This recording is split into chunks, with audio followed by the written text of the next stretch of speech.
السلام علیکم ورحمۃ اللہ تعالی وبرکاتہ حامدا ومصلیا ومسلما اما بعد فاعوذ باللہ من الشیطان الرجیم بسم اللہ الرحمن الرحیم انما یخشی اللہ من عباده العلماء صدق اللہ العظیم صلوا علی الحبیب اللہ رب محمد صلی اللہ علیہ وسلم نحن عباد محمد صلی اللہ علیہ وسلم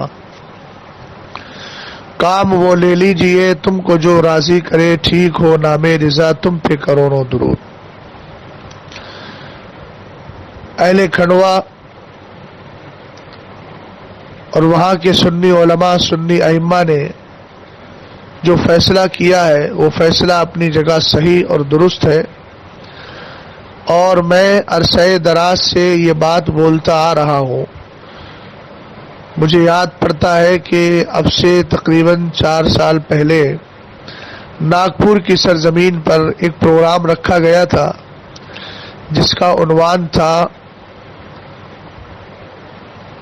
رد طاہر الپادری اور رد امین القادری، اور ساتھ ہی کفر ابو طالب، یہ سب عناوین تھے۔ تقریباً اس کے 3 یا 4 عنوان تھے۔ جب اس میں کفر ابو طالب کی بات آئی تھی تو بہت سارے احباب نے اس پہ بھی واویلا مچایا کہ اس مسئلے پر بات کرنے کی کیا ضرورت ہے۔ تو دراصل وہاں کے احباب نے مجھے بتایا کہ ایک رافضی وہاں گفتگو کر کے گیا تھا کفر ابو طالب کے تعلق سے، اور اس نے کہا تھا کہ جو اس کو نہیں مانتا ہم اس کو مسلمان نہیں مانتے۔ تو میرا ملی اور دینی فریضہ تھا کہ میں یہ بتاؤں کہ یہ مسئلہ ضروریات دین سے نہیں ہے۔ پھر میں نے اس پر اپنے دلائل بھی دیے تھے۔ انہی دنوں ایک مسئلہ بہت زور پکڑے ہوئے تھا کہ جناب امین القادری مالی گاؤں، جو سنی دعوت اسلامی کے ایک مبلغ ہیں، انہوں نے حضرت جبریل امین اور دیگر نفوس قدسیہ کی شان میں ایسے کلمات بولے تھے جن کلمات کو سننے کے بعد کوئی بھی ان کو سنی ماننے کے لیے تیار نہیں ہو سکتا،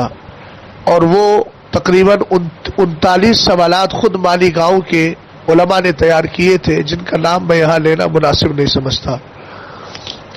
حضور محدث کبیر دام ذلہ علینا نے جب ان کی بارگاہ میں یہ سوالات پیش کیے گئے تو آپ نے جو فتویٰ دیا تھا اس فتوے کا آغاز ہی یہ تھا کہ ایسا خطیب غالی قسم کا رافضی معلوم ہوتا ہے۔ جناب نے کبھی تو یہ کہا تھا فَقُلْ تَعَالَوْا نَدْعُو أَبْنَاءَنَا وَأَبْنَاءَكُمْ وَنِسَاءَنَا وَنِسَاءَكُمْ وَأَنفُسَنَا وَأَنفُسَكُمْ۔ تو انفسنا وانفسکم اس ٹکڑے سے اور قرآن پاک کی آیت کریمہ کے اس جز اور حصے سے انہوں نے وہی استدلال کیا تھا جو رافضی کرتے ہیں کہ سرکار علیہ السلام اور حضرت مولا کائنات کو دیکھ کر ایسا لگتا ہے جیسے 2 جسم ایک جان ہے۔ یہی رافضیوں کی بولی تھی۔ اسی طریقے سے کہا تھا کہ سیدہ کائنات رضی اللہ تعالی عنہ مخدومہ کائنات حضرت فاطمہ الزہرا رضی اللہ تعالی عنہ کے در کا نوکر ہے جبریل، معاذ اللہ، جبکہ اعلیٰ حضرت امام اہل سنت رضی اللہ تعالی عنہ نے اعتقاد الاحباب فی الجمیل والمصطفیٰ والآل والاصحاب کے اندر